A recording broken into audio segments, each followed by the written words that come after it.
Yeah, I've decided to add like jet washing services, guys. I bought a jet wash. I'll show you it later in the video.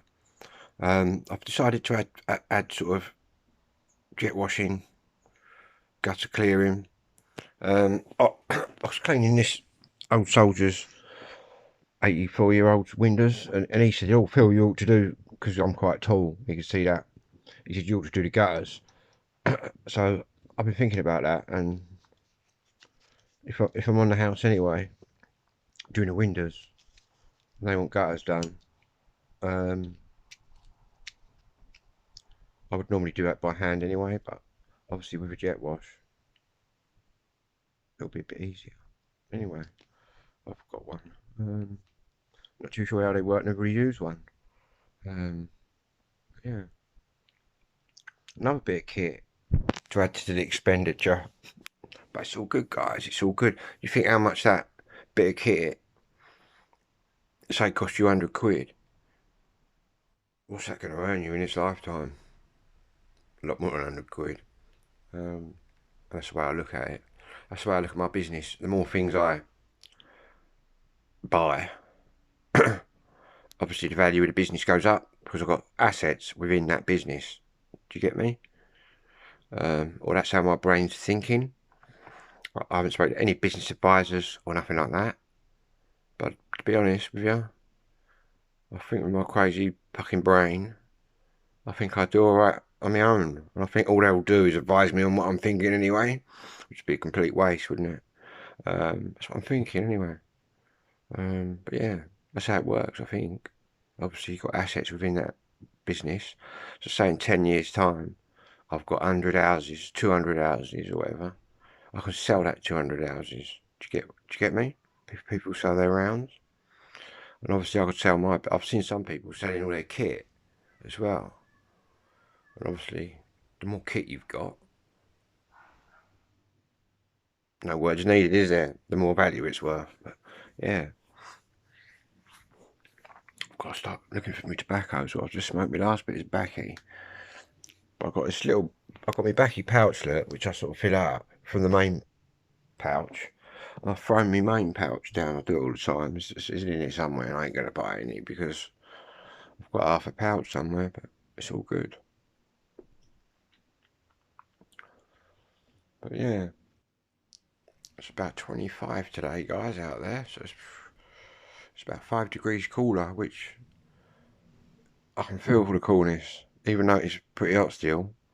I think we've got used to the 30s, and it wiped me out. I've got to tell you, them 30-degree temperatures wiped me out. And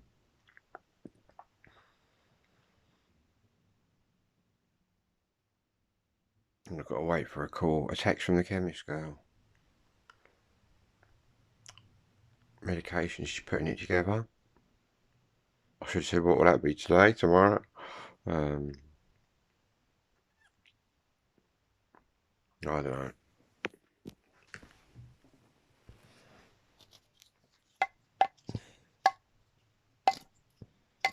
Anyway, guys, I think I might fire up the hi-fi. Should we have a bet? What's Phil playing today then? First record of the day, even though it is whatever time it is. I've only had one spliff, you know that? It's 2:30. I'm about a zillion by now. Anyway, I've got to play a record, get in the groove. What I'm going to do is stack all my work gear today and list it all and list the value of it all. Because then I've got this special sort of folder, which is my business investment, outgoings, incomings. At the moment, it's all outgoings. But obviously, at the investment phase, where you're starting off, you're going to realise you need this, that, and the other. So you're going to be investing in it, but it's all good. It's all good.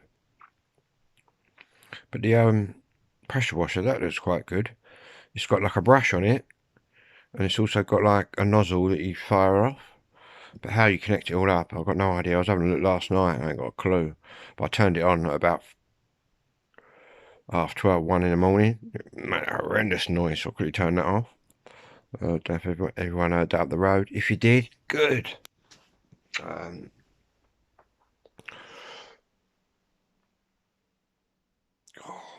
fucking hell, man. Hit 52 and hit the backaches, man. That's the crack.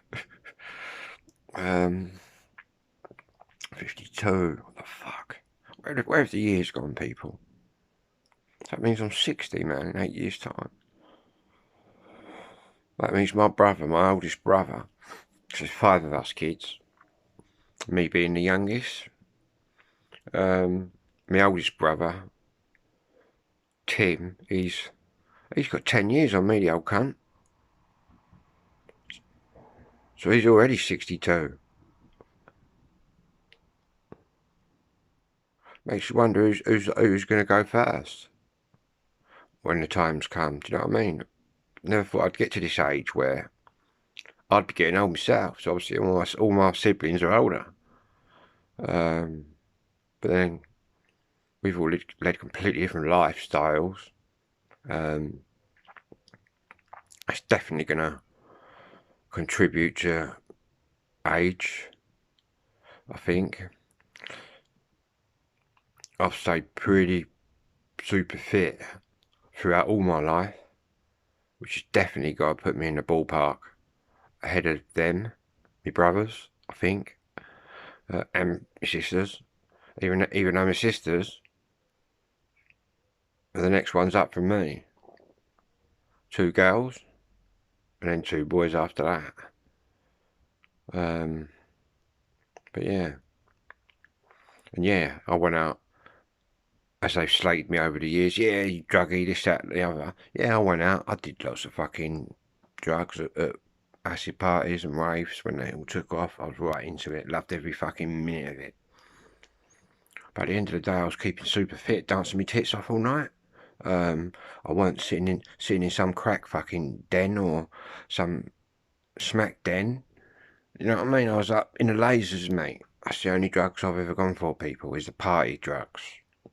I've seen my pals take the wrong stuff, end up on the sofas dead. Do you know what I mean? That didn't appeal to me, man. I was into the music, I was into the drugs, I was into just partying away and dancing all night. That was, you know what I mean? My mates would rather stick a syringe in their fucking arm and just lay on the sofa vegging for 12 hours. Well, I loved it about 8 in the morning, man, when the sun was coming up, man. Partying away. I'll tell you about a party I went to once, right, in London. There'll be a separate video on that, man. It was in a church, guys. It was in a fucking church. And then the vicar came in the morning. He let us play one more tune. Honestly, man. Rapido. Yeah, man. Fucking. Sadly, some of my pals who went there ain't here now. But I am. I'm still here to tell the tale. Yeah. Makes for a great video. In fact, I might have to write that down. Fucking. Yeah, man. It's all coming back to me, man. Good thing about autism and ADHD is you can't remember what you did 10 minutes ago. But I can tell you what I was doing in 1988 on a Saturday afternoon. To the point I can recall precise details. It's mental, mate, man. Fucking mad. I don't think I'll swap it, you know. I'd be more concerned if I couldn't remember anything. Yeah, I can remember what I was doing now. Do you know what I mean? Obviously, you've got Alzheimer's and all that, which is also like that. But obviously, I've got no Alzheimer's or nothing like that, guys. None that I'm fucking aware of. I'm fully conversant of everything. But yeah, what a party that was, man. I can name names as well. I'll just use their first names, man. It don't matter anyway. They wouldn't mind me telling the tale. Well, in the tale, it's a true life tale, I suppose. About when we went to a party in London on Saturday afternoon. None of us planned it. Good times, man.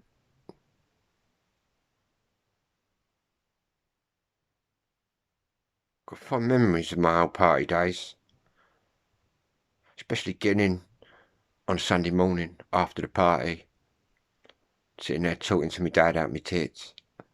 But he used to like the old stories and that I used to come home with. That's why my dad had quite an open mind. Because he'd always sort of let me do what I wanted to do, because at the end of the day, Phil was going to do it. So I think my dad learned that. But yeah, he was quite. I used to say, "It's been to a party, Dad. 10,000 in the warehouse, not one pint on sale, not one bit of trouble," and he had quite an open mind to it. Um, Blacks and whites all uniting, and there weren't no fighting or racial issues. Um, yeah, crazy. Ain't it crazy what you get up to in your life? Um, but I guess it was the music that led me down that path into the drugs. Because obviously the music was here before the drugs. The drugs just made it very interesting, especially at these. They weren't called raves, guys. The word rave hadn't.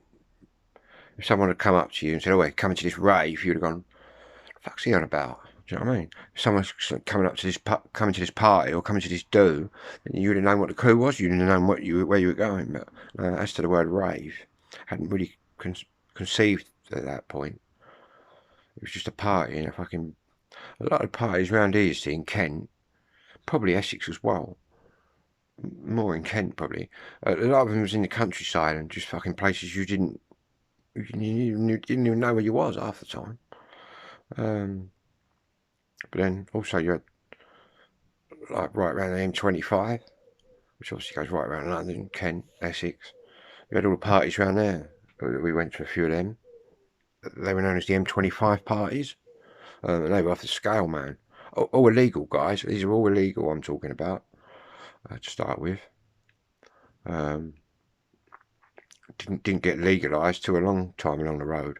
So all these youngsters today that go out partying their tits off all night, really, have got my generation and that acid house culture generation of people to thank for that. Because if it weren't for us, you'd still be going to 2 o'clock shit finishes. I mean, that's all it was around before the concept of the rave or the warehouse party and the rave. We'll link them up now.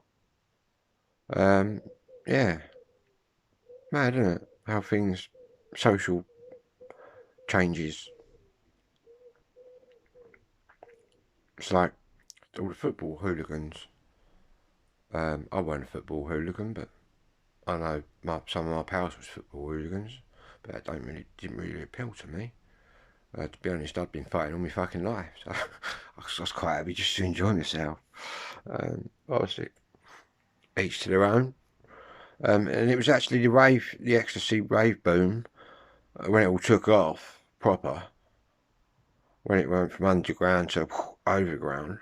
That's what killed off all the football fighting, because, like it's well documented in the films, you had sort of Millwall partying with fucking Tottenham. Everyone's peeled up. I mean, it's just, I guess it changes you. I guess when you're staring across the dance floor at a Tottenham man, when you're a Millwall man or you're a Chelsea man or whatever, or West Ham, better add to that. Not that I'm any of them clubs. Um, Proud of my Scouse roots. Um, yeah, I expect they've been looking at each other across the terraces and across the fucking streets, battering each other. The next minute, they're at a rave, all peeled up, looking at each other. It's a completely different world, isn't it? Um, yeah.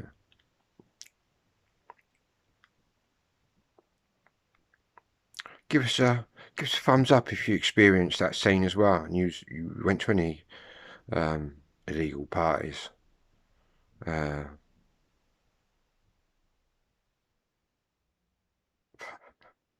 Crazy, man. I say to my dad, illegal party, all in the papers they was, the old acid parties. I say to my dad, really, it's fucking a load of fucking youths listening to their music out of their nuts. I said, that's the idea. You know what I mean? No one's causing any grief. But, yeah, obviously you had Maggie Thatcher that thought different. Maggie Thatcher actually stated there is no society. Well, there was, Maggie. There is. But fortunately, we're here to see it and you're not. What a horrible woman she was, man. Fucking... I left school under Margaret Thatcher. The dole queues and a lot of things came out of Margaret Thatcher, do you know what I mean?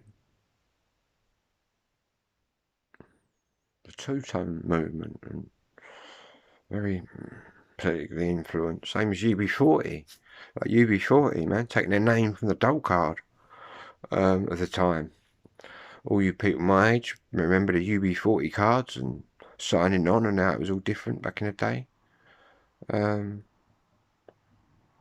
So I can remember my dad saying to me, because I started listening to UB40, 1 in 10. My dad said, what's that, boy? The Dole Q band? I said, yeah, it is, because my dad sort of knew. I think that's people was a lot more politically aware, I think, back then. But yeah.